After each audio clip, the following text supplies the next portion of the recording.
యిర్మీయా 15:17. యిర్మీయా 15వ అధ్యాయము 17వ వచనము. సంతోషించు వారి సమూహములో నేను కూర్చుండలేదు, నేను ఉల్లసింపలేదు. కడుపు మంటతో నీవు నన్ను నింపి ఉన్నావు గనుక హస్తమును బట్టి నేను ఏకాకినై కూర్చుంటిని. నా బాధ ఏల ఎడతెగదాయను, నా గాయము ఏల ఘోరమైన చాలండి.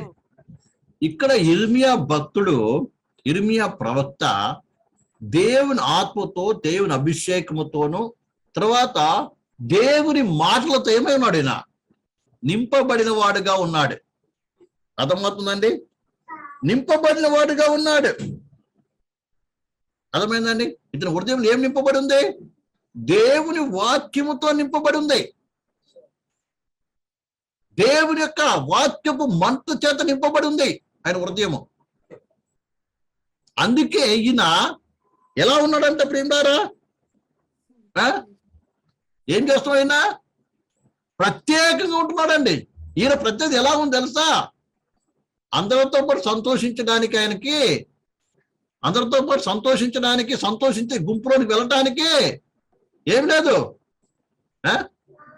లేదు. వెళ్తున్నాడా?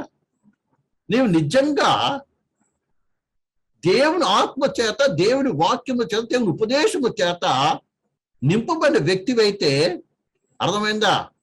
ఏం చేయవండి?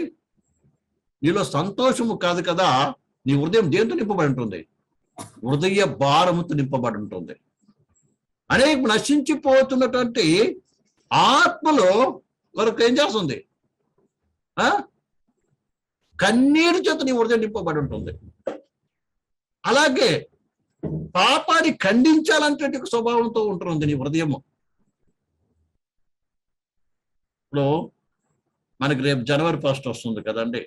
రేపు మనం అందరం కలిసి ఆరాధన చేసుకోబోతున్నాం. మంచిది. జనవరి 1 మన వాళ్ళకి చాలా మందికి జనవరి 1 ఒక పండగ అయిపోయింది. అర్థమైందా? ఏం పండగ అయిపోయింది? ఒక పండగ అయిపోయింది. యాక్చువల్గా మనం పండగ కూడా చేసేది దేనికి? ప్రభు మనల్ని ఇంతకాలము కాచి కాపాడినందుకు కృతజ్ఞతాస్తుతులు చెల్లిస్తూ, ఆయన నూతన సంవత్సరం ఇచ్చినందుకు మనం ఏం చేస్తాం? దేవుని స్తుతించి ఆరాధించడానికి కూడుకుంటున్నాం. అర్థమైందండి? కానీ మనం చాలా మందికి ఏంటిది, ఆ రోజు పెద్ద పండగలాగా ఫీల్ అయిపోతారు చాలా మంది.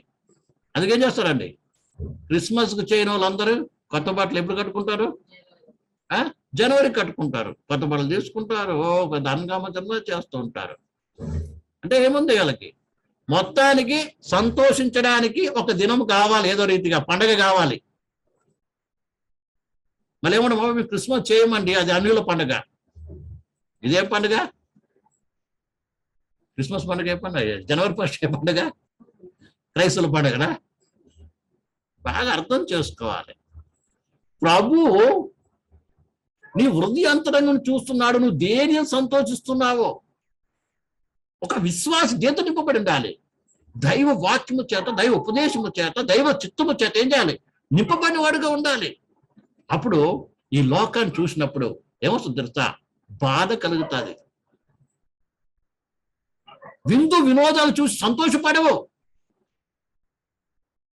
అదే విందు వినోదాలతో ఏముండదు, నీకు సంతోషం ఉండదు. ఒక నిజమైన విశ్వాసం, ఒకవేళ బహుశా నువ్వు పెళ్లికి వెళ్తున్నావు అనుకోండి, అక్కడికి వెళ్ళి నువ్వు వాళ్ళతో పాటు నీ గొప్పతనాన్ని చూపించుకొని వెళ్ళవు. ఏ ఉద్దేశం వెళ్తావు? అయ్యా, నా ప్రియుల దగ్గరికి వెళ్తున్నాను, నా బంధువుల దగ్గరికి వెళ్తున్నాను, అక్కడ నీ ప్రేమను, నీ సువార్తను ఏం చేయాలి? నేను ప్రకటించాలి. అక్కడికి వెళ్ళి నీ సువార్తను ప్రకటించి రావాలి, నిన్ను తెలియపరిచి రావాలి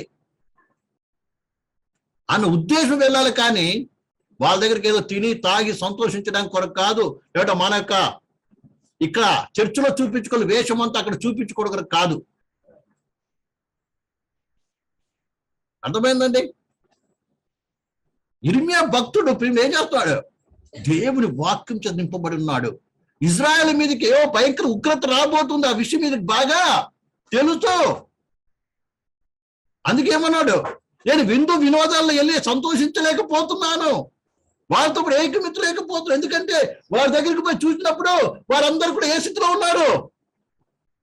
బాగానే సంతోషిస్తూ సుఖపడుతూ ఆనందిస్తున్నారు, పెళ్లిళ్ళు చేస్తున్నారు, గొప్ప విందు చేస్తున్నారు, మంచి మంచి వస్త్రాలు కట్టుకుంటున్నారు, మంచి మంచిగా ఆనందిస్తూ ఉన్నారు. మంచిదే. కానీ నేను ఒక దేవుని బిడ్డగా, ఒక విశ్వాసిగా, ఒక దేవుని ఆత్మ నింపబడిన వ్యక్తిగా, ఒక రక్షింపబడిన వ్యక్తిగా వారు చూసినప్పుడు ఏమొస్తుంది నాకు? కన్నీరు వస్తుంది. ఎందుకు తెలుసా? వీరు నశించిపోతున్నారు, వీరు నరకానికి వెళ్ళిపోతున్నారు, వీరు నాశనానికి వెళ్ళిపోతున్నారు అని ఏం చేస్తుంది ప్రియులారా? నిజమైన ఒక దేవుని బిడ్డ అయితే నీకు అలాంటి యొక్క వేదన దుఃఖము రావాలి, వేదన దుఃఖం రావాలి. అదే అసలు శిశులైన దేవుని యొక్క ప్రియుల బిడ్డ, ఒక దేవుని యొక్క ప్రియుల రక్షణ పొందిన ఒక విశ్వాసి